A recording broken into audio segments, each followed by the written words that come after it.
দর্শক, আজকে তো একটা খবর করেছি, নবান্নে মুখ্যমন্ত্রী যেটা ফাঁস করেছেন, ওই যে শুধু বলা হচ্ছে না যে সিআইডি পাঠানো হচ্ছে, কেন পাঠানো হচ্ছে, সিআইডি কেন যাচ্ছে, তো সেটা তো বুঝতে হবে। ফলে এই যে একটা ফেক ন্যারেটিভ তৈরি করার চেষ্টা হচ্ছে টিএমসির তরফ থেকে, যে প্রতিহিংসা, সেটা যে প্রতিহিংসা না, জেনুইন কেস ব্যাপার, তো সেটারই আজকে পর্দা ফাঁস করেছেন মুখ্যমন্ত্রী নবান্নে, যে সিআইডি যাচ্ছে সই জাল কেসে। টিএমসির তরফ থেকে কাকে বিরোধী দলনেতা করা হবে তার যে রেজলিউশন করা হয়েছে, সেখানে যেসব এমএলএদের সই দেখানো হচ্ছে, আদতে সব এমএলএর সই না, সেখানে সই জাল করা হয়েছে। তো যেসব নামে জাল তাদেরকে জিজ্ঞাসাবাদ করা হচ্ছে, আর যিনি দলের দায়িত্বে আছেন তাকেও তো যেটা করতে হবে না। ফলে যেটা হচ্ছে সই জাল কেসে, জেনুইন কেস, স্পিকার তদন্তের কথা বলেছেন, পুলিশ সেই মতো করে কাজ করছে। তো দর্শক, আমি তো এটা নিয়ে খবর করেছি, যারা দেখেননি মুখ্যমন্ত্রী কি বলেছেন একটু দেখে নেবেন। আগের যে ভিডিওটা পোস্ট করেছি ওখানে ওনার বক্তব্য আছে এবং আমিও সেখানে ব্যাখ্যা দিয়েছি। কিন্তু আমি আবারও এই যে বিষয় সেটাকে নিয়ে এলাম এই জন্যে, কারণ আমি এবার আপনাদেরকে সেই যে রেজলিউশন কপি টিএমসির সেটা দেখাবো, পুরো দেখাবো। আপনারা বুঝতে পারবেন কোন কোন সই আছে এবং কোন কোন সই জাল বলে মনে হচ্ছে। দর্শক, এই হচ্ছে copy, resolution copy, all India Trinamool Congress. যদিও অল ইন্ডিয়া তো মোটেই না, আঞ্চলিক দল, কিন্তু নামটা এখনও ওই রকম রেখে দিয়েছে। 20 মে 2026, এই যে দেখুন, স্পিকারকে উল্লেখ করে লেখা একটা চিঠি সামনে, submission of resolution book and attendance of members, মানে ওই দিনের যে রেজলিউশন কপিটার বই এবং অ্যাটেন্ডেন্সের কথা বলে, এবং সেখানে যেসব সিদ্ধান্ত হয়েছে যে এলওপি হবেন শোভনদেব চট্টোপাধ্যায়, ডেপুটি লিডার হবেন অসীমা পাত্র এবং নয়না বন্দ্যোপাধ্যায়, আর চিফ হুইপ শ্রী ফিরহাদ হাকিম, এটা সিদ্ধান্ত হয়েছে। সেটা বলে সামনে একটা লেখা লিখে অভিষেক ব্যানার্জির সই, মানে উনি পুরো এইসব যা হয়েছে সেটা উল্লেখ করে উনি সইটা করে স্পিকারকে পাঠিয়েছেন। কিন্তু সইটা কি হয়েছে সেটাকে নিয়ে হচ্ছে গণ্ডগোল। এই হচ্ছে রেজলিউশন বুক। আমি দর্শক এটা আপনাদেরকে একটু দেখাতে চাই, তাহলে বুঝতে পারবেন যে প্রশ্ন তৈরি করা হচ্ছে। ওকে, আমি দর্শক একটু জুম আউট করে দিই। ওকে, এই হচ্ছে দর্শক মিটিং রেজলিউশন বুক। দেখুন, সেখানে একটা বাংলায় শুরুতে ছোট্ট একটা বিবরণ, তারিখ উল্লেখ করে আজ কত 6/5/2026 তারিখ বুধবার বিকাল 3:30 30B হরিশ চ্যাটার্জি স্ট্রিট, কলকাতায় ঠিকানায় বিধানসভা নির্বাচনে সর্বভারতীয় তৃণমূল কংগ্রেসের নবনির্বাচিত প্রার্থীদের নিয়ে বিরোধী দলনেতা, উপনেতা ও মুখ্য সচেতক নির্বাচন সংক্রান্ত বিষয় এই সংক্রান্ত সভায় উপস্থিত সদস্যগণ। তো এই হচ্ছে দর্শক, দেখুন যে মানে যারা এসছেন তাদের অ্যাটেন্ডেন্স বা সই। এক নম্বরে শোভনদেব চট্টোপাধ্যায়, দেখতে পাচ্ছেন নামটা রয়েছে, তারপরে বিমান ব্যানার্জি, তারপরে কি এটা সমীর কুমার জানা, সাবিনা ইয়াসমিন, শিউলি সাহা।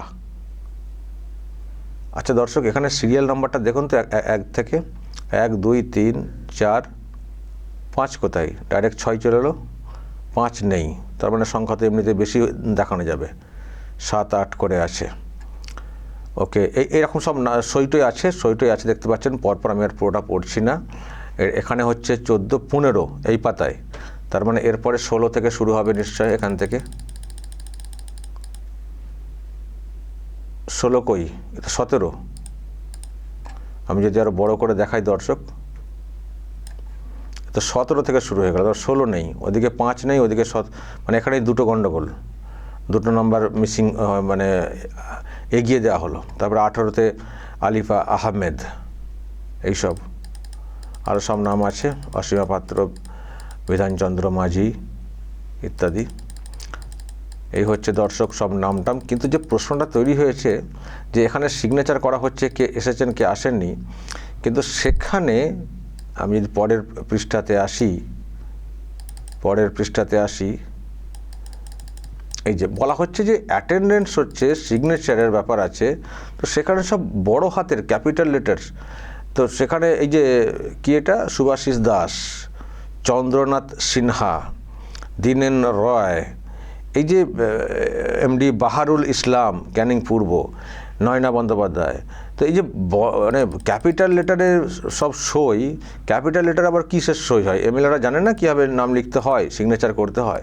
তো ক্যাপিটাল লেটার এবং ক্যাপিটাল লেটারগুলো যেগুলো দিয়ে মানে ক্যাপিটাল লেটারে যেগুলো সই করা হয়েছে বা সই দেখানো হচ্ছে, সেই ক্যাপিটাল লেটারের এগুলো দেখলে মানে মনে করা হতে পারে যে একই ব্যক্তি লিখে গেছেন নামগুলো, একই ব্যক্তি নামগুলো লিখে গেছেন, মানে একাধিক নাম, সব নামটা বলবো না, কিন্তু একাধিক ব্যক্তি একাধিক নাম এখানে উল্লেখ করেছেন। মানে এরা প্রত্যেকের ইন্ডিভিজুয়াল লেখা বড় হাতের যে অক্ষরে দেখতে পাচ্ছি এটা না, এক একজন দুটো তিনটে করে মানে লিখেছেন এটা মনে হচ্ছে। এখানেই সন্দেহটা তৈরি হচ্ছিল, কিন্তু তারপরে যে সন্দেহটা আরও পরিষ্কার হয়ে গেছে সেটা হচ্ছে অভিযোগকে কেন্দ্র করে। মানে এই যে যাদের নাম এখানে রয়েছে দর্শক, যাদের নাম, আচ্ছা এই অরূপ রয়, এটাও মানে বড় হাতের লেখা, একে নিয়ে সন্দেহ, এবং সবথেকে বড় কথা ইনি স্বীকার করে নিয়েছেন যে আমি সই করিনি। ওকে, তো এই যে স্বীকার করে, বাহারুলের নাম যেটা দেখালাম উনিও স্বীকার করে নিয়েছেন যে উনি সই করেননি। তো এই যে বড় হাতের লেখা যেগুলো যা আছে, এই যে মোহাম্মদ আব্দুল মতিন বড় হাতে ক্যাপিটাল লেখা, এনাকেও তদন্তের আওতায় রাখা হয়েছে।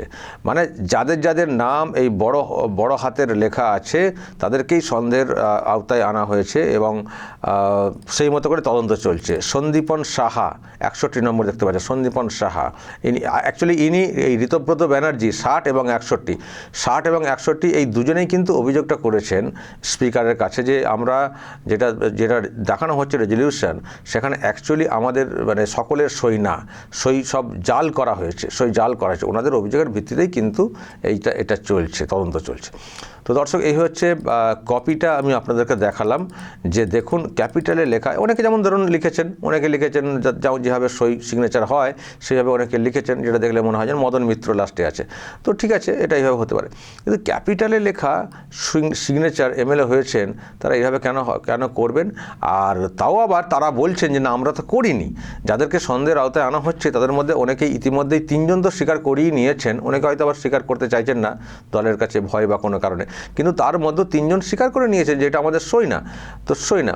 তো এখানেই দর্শক ব্যাপারটা, যে এই যে ক্যাপিটাল লেটারে যে সিগনেচার দেখানো হচ্ছে অ্যাকচুয়ালি এগুলো মানে কারা করেছেন, তারা কি নিজেরা করেছেন নাকি একই ব্যক্তি দুটো তিনটে করে লিখে হয়তো পুরো যে কটা ক্যাপিটাল লেটারে আছে সবটাই যে একই ব্যক্তি লিখেছেন সেটা না, ওই একজন হয়তো দুটো তিনটে করে লিখেছেন, ছেড়ে লিখেছেন যাতে করে ধরা না পড়ে যান। কিন্তু ধরা না পড়ে যান এটাই বা কেন হবে, কেনই বা এত লুকোচুরি? তো এই হচ্ছে ব্যাপার দর্শক। আর এখানে টোটাল 70 জন এমএলএ দেখতে পাচ্ছি, কিন্তু আমরা দুটো নাম্বার ওখানে মিসিং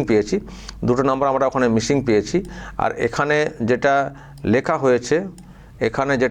হয়েছে দর্শক, এই যে সিদ্ধান্তের কথাটা যেটা লেখা হয়েছে, যে আজকের সভা পরিচালনা করার জন্য সভাপতি হিসেবে শ্রী ফিরহাদ হাকিমের নাম প্রস্তাব করেন শ্রী অরূপ রায় এবং শ্রী চন্দ্রনাথ সিনহা এই প্রস্তাব সমর্থন করেন।